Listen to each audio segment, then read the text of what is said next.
भारतीय संस्कृति की दृष्टि से देखें तो संघर्षों के सोपानों पर चढ़कर सफलता प्राप्त करने वाले युवक कहलाते हैं।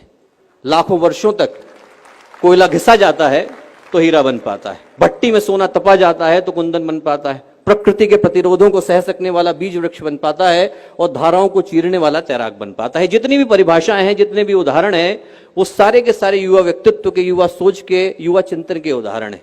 संघर्षों को सौभाग्य की तरह वर्ण करने वाले युवा कहलाते हैं, क्योंकि हमारे देश में युवा उम्र से नहीं दृष्टिकोण से तौले जाते हैं। हमारा देश अद्भुत देश, जिनका जीवन ठहर गया है, जिनका उत्साह ठंडा पड़ गया है, जिनके अंदर क्रांति की संभावनाएं जन्म नहीं लेती, जिनके मन में समाज को बदलने की, संस्कृति को उठाने की, राष्ट्र को बढ़ाने की सोच करवटें नहीं बदलती, जिनकी रगों में उमंग का, उत्साह का, उल्लास का उबाल नहीं आता, जिनके हृदय में दुखियों को, पीड़ितों को देखकर दया नहीं आती, करुणा नहीं आती, वो 18 के हों, 20 के हों, 22 के हों, फर्क नहीं पड़ता, उनका यौवन चला गया है, जवानी खो चुके हैं, वो लोग बूढ़े हो चुके हैं।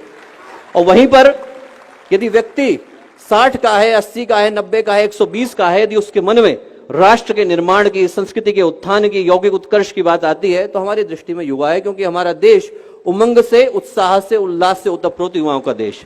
एक ऐसा देश है जहां पर 89 वर्ष की उम्र में गोस्वामी तुलसीदास रामचरितमानस लिखने के लिए बैठते हैं। एक ऐसा देश है जहां पर 120 की उम्र में तैलंग स्वामी दीक्षा ग्रहण करते हैं, 118 की उम्र में नागार्जुन समाधि की यात्रा पर निकलते हैं, और 4 वर्ष के ध्रुव, नचिकेता, प्रहलाद, लिस्ट एकदम इनॉर्मस है, उपमन्यु, दालक, श्वेतकेतु, अष्टावक्र, ये सब जन्म से योग का ज्ञान लेकर के आते हैं। क्योंकि हमारे देश में युवा होने का मतलब उम्र की निर्धारित कैटेगरी में होना नहीं होता। हमारे देश में युवा होने का मतलब राष्ट्र के प्रति, समाज के प्रति, संस्कृति के प्रति सही जज्बे का और सही जोश का होना होता है। और दोस्तों, आज की तारीख में अपना देश, अपना समाज ऐसे युवाओं की तलाश बड़ी शिद्दत से कर रहा है, बड़े दिल से कर रहा है। क्यों? क्योंकि आज की परिस्थितियां बड़ी भीषण और भयावह हैं। कहने को कोई महाभारत का रण नहीं सजा है, कहीं कोई देवासुर संग्राम नहीं हो रहा है, कहीं कोई कुरुक्षेत्र में पांचजन्य नहीं बजा रहा है, कहीं कोई रावण, कहीं कोई दुर्योधन, कहीं कोई महिषासुर त्रिलोक पर कब्जा करके नहीं बैठ गया है। पर आज की तारीख में जो भीषण परिस्थितियां हैं, उसमें देवासुर संग्राम भी इंसान के मन के भीतर है और कुरुक्षेत्र भी इंसान के मन के भीतर है। जितनी चीख चिल्लाहट, जितनी घबराहट, छटपटाहट, हाय हत्या, मारकाट आदमी के मन के भीतर चल रही है, उतनी तो कुरुक्षेत्र के मैदान पर भी नहीं थी। आज का इंसान आलीशान मकान लेकर के बैठा है, करोड़ों के ढेर लेकर के बैठा है, सुख सुविधाओं के अंबार लेकर के बैठा है, पर भावनात्मक रूप से तो रिक्तता लेकर के बैठा है। 9 मंजिल का मकान बना करके बैठा है, पर परिवार को तो भुला करके बैठा है। चंद्रमा पर जाने का यान बना करके बैठा है, पर मां को तो भुला करके बैठा है।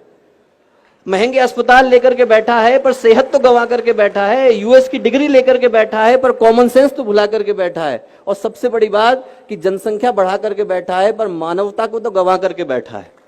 तो दोस्तों, यदि ये सब कुछ ऐसा ही चलता रहा जैसा आज हम देख रहे हैं, तो हम अपने बच्चों के लिए शमशान घाट छोड़ करके जा रहे होंगे। हमारे बच्चे हमें कभी माफ नहीं करेंगे। इस दुनिया को बदलने की आवश्यकता है। इस दुनिया को बदलने के लिए ऐसे व्यक्तित्वों की आवश्यकता है जिनका जीवन उन प्रकाश स्तंभों की तरह से हो जो भटकते राहियों को दिशा दिखा सके, जिनका जीवन उन टिमटिमाते दीपों की तरह से हो जो घटाटोप अंधियारे से लड़ने का साहस रखते हो, जिनका जीवन उन नींव के पत्थरों की तरह से हो जो अपने कंधों पर इमारतों को उठाने का दम रखते हो, जिनका जीवन उन नाव के मस्तूलों की तरह से हो जो धाराओं को चीरने का साहस रखते हो, जिनका जीवन पूज्य गुरुदेव की तरह से हो, एक ऐसे व्यक्ति की तरह से हो जिनने अपने जीवन के 58 वर्ष किसी से मुलाकात नहीं करी और बाकी के 22 वर्षों में 3400 किताबें लिखी और सारी की सारी फ्री अवेलेबल करा दी, कोई ले जाए उसे, no copyright, anyone can have it.